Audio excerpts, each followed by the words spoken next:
Cette nuit-là, hein, c'était partout dans l'Aude où il y a des quartiers juifs. Chez nous, et 8 heures le soir, ils ont dit qu'il y aura 2 policiers qui sont là pour garder. Ça suffit pas. On s'est organisé chaque heure quelques personnes juste pour patrouiller dans les alentours du quartier.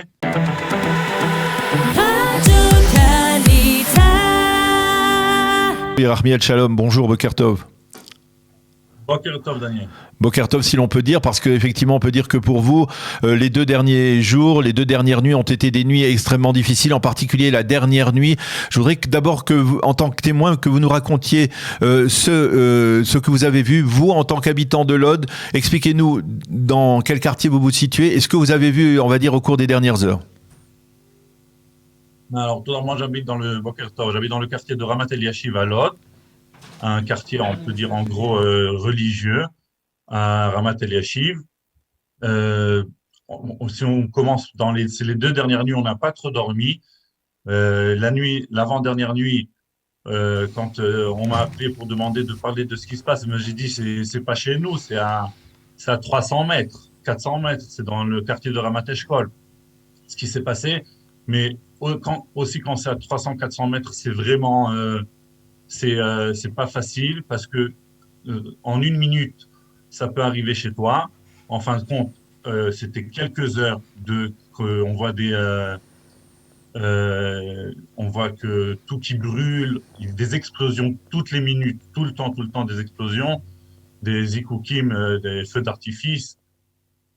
Mais ça, c'était l'avant-dernière nuit, que c'était pas trop calme. Moi, je suis resté éveillé jusqu'à 3 heures du matin, jusqu'à que j'ai vu que toutes les rues sont calmes, parce que je me suis dit, si jamais il se passe quelque chose, que je suis prêt, même pour appeler la police, en espérant. Mais ça, c'était l'avant-dernière nuit. Hier, et Daniel, si tu veux m'arrêter, parce que dis-moi, et poser les questions, c'est peut-être mieux. Alors, cette dernière nuit, hier, moi, vers 5h30, je suis retourné du travail. Et déjà, les routes étaient bloquées. J'ai fait un très grand détour pour arriver chez moi parce qu'il y avait le feu partout. Il y avait l'enterrement d'un Arabe qui a été tué, enfin qui est mort. Je ne sais pas exactement c'est quoi le bon terme à dire parce que ils ont essayé D'attaquer. ils ont essayé une cinquantaine, soixantaine d'Arabes qui sont venus vers un des quartiers qui s'appelle Shkhounat Aprahim et les gens qu'ils ont vu que ça a l'air qu'on va les lyncher. Alors, des gens qui sont sortis avec des armes. Et là, il y a un arabe qui a été touché. Alors, hier, c'était l'enterrement de ce jeune arabe.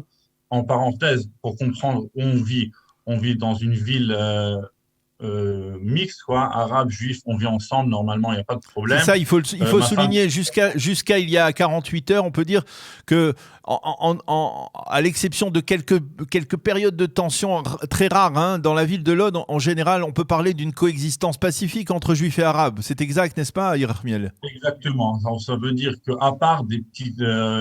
parce que nous, on connaît les gens, c'est des magasins, on y achète ensemble, ils achètent un chez l'autre, on est ensemble dans les rues, c'est juste à côté, c'est une maison devant chez moi.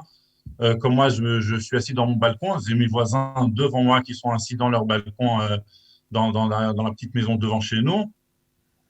Et ma femme qui travaille dans une compagnie à Lod, alors une des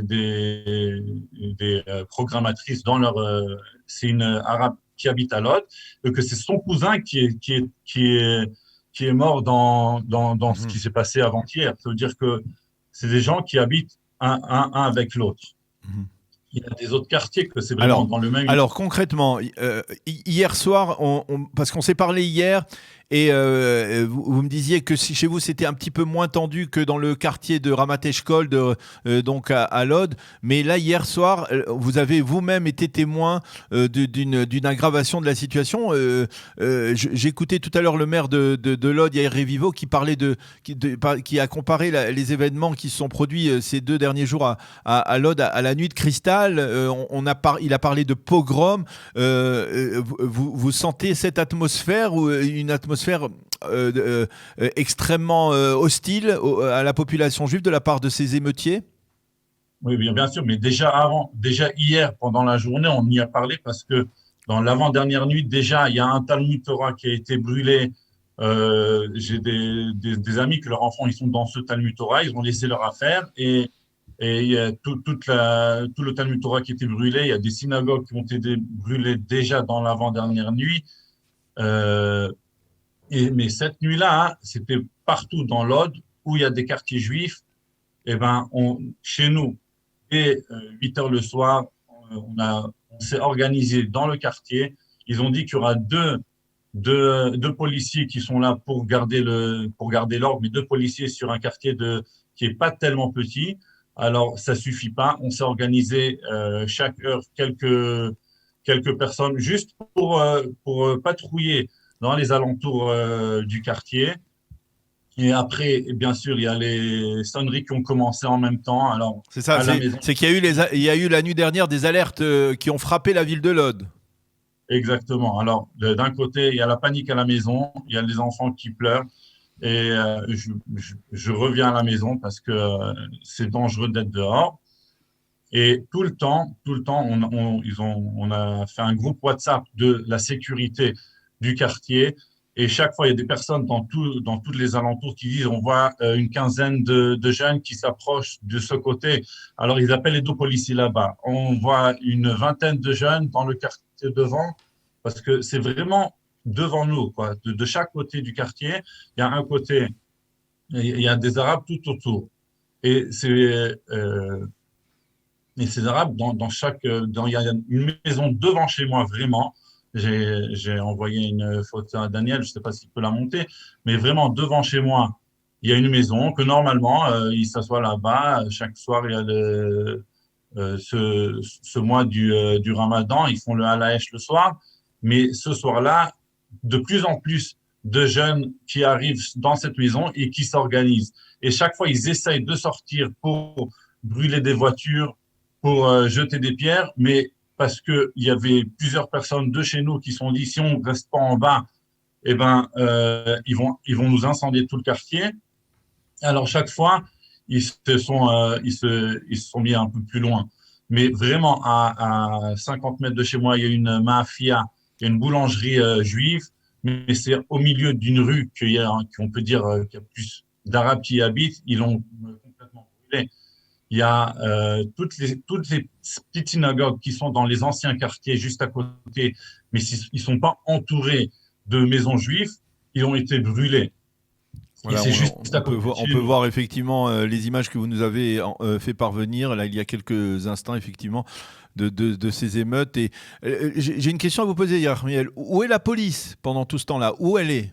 Qu'est-ce qu'elle fait? Alors, comme j'ai dit, il y avait deux policiers, mais il y a deux Mais deux policiers, c'est policiers pas possible qu'il y ait que et deux policiers. et deux policiers sur tout le quartier. Et d'un côté, on dit, ben, Quand je il dis où est commence la police, c'est Yarmiel, c'est bien. Quand je dis où est la police, c'est comment se peut-il il y ait seulement deux policiers pour protéger un quartier qui est donc sous la domination de ces émeutiers? ben, ça, c'est une bonne question. Et la vérité, c'est que beaucoup de policiers sont arrivés, justement, qui ont un groupe. Je ne sais même pas d'où ils sont arrivés. Il y a un groupe, je ne sais pas combien c'était, ça a monté la tension ou ça. Mais moi, ce que j'ai vu, c'était qu'il y a un grand groupe de juifs qui sont venus avec des voitures, qui sont passés d'un côté à l'autre.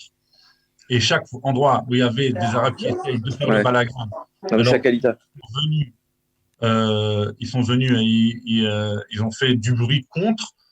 Puis, Tom, il y a la police qui est arrivée parce que il y a un grand groupe de juifs qui arrive et il vaut mieux qu'il y ait la police. Et là, c'est vers 2h30, mais vraiment, c'était en dessous de chez moi.